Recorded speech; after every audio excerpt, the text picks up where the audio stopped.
નમસ્કાર, આપ જોઈ રહ્યા છો સ્પાર્ક ટુડે ન્યૂઝ। નાની દમણ ખાતે ભવ્ય પોથી યાત્રાની સાથે સ્વર્ગીય પૂર્વ સાંસદ ડાયાભાઈ પટેલના સ્મરણાર્થે શ્રીમદ ભાગવત કથાનો શુભારંભ કરવામાં આવ્યો। 3 જાન્યુઆરી 2024થી 9 જાન્યુઆરી સુધી આયોજિત શ્રીમદ ભાગવત કથાનો આજથી શુભારંભ કરવામાં આવ્યો। કથાકાર પ્રફુલ્લભાઈ શુક્લ આ 859મી શ્રીમદ ભાગવત કથા છે।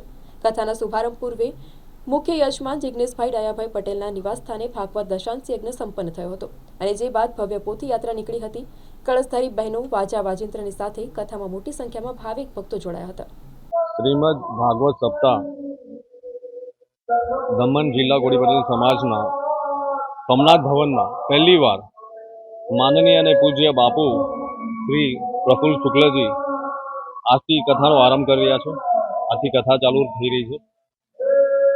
હું કોળી પટેલ સમાજના મારા પરિવાર તરફથી માનનીય બાપુને હૃદયપૂર્વક સ્વાગત કરું છું।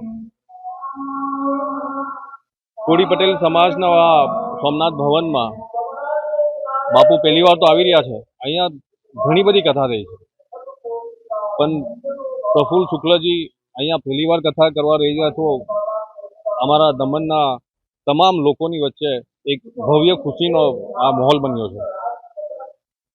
આજથી 9 જાન્યુઆરી સુધી આ કથા ચાલવાની છે અને છેલ્લા દિવસે અમે લોકો મહાપ્રસાદનું આયોજન કર્યું છે। તો સર્વ સમાજના મારા વડીલો, મારી માતાઓ, મારી બહેનો અને મારા યુવા સાથીઓ આ કથાનો આનંદ લે એવી હું આશા રાખું છું। જય શ્રી રામ। લોક લાડીલા હતા જે સ્વર્ગીય સાંસદ ડાયાભાઈ પટેલ તેમના સ્મરણાર્થે આ કથા છે, તો એને લઈને દમણની અંદર અત્યારે આપણી સાથે જે જોડાયેલા લોકો છે કેવી ખુશી વ્યક્ત કરે છે કે તમે જોશો આજે કથાની અંદર ઘણા લોકો જોડાયા છે। લગભગ 21 ગામથી અમે લોકો પોથી લાવ્યા છે। મારા ઘરથી લઈને માતાના મંદિરથી લઈને અમે લોકો અહીંયા સમાજના હોલ સુધી પહોંચ્યા છે। તો દરેક સમાજના મારા યુવાઓ, વડીલો અને માતાઓ આ કથામાં જોડાયા છે।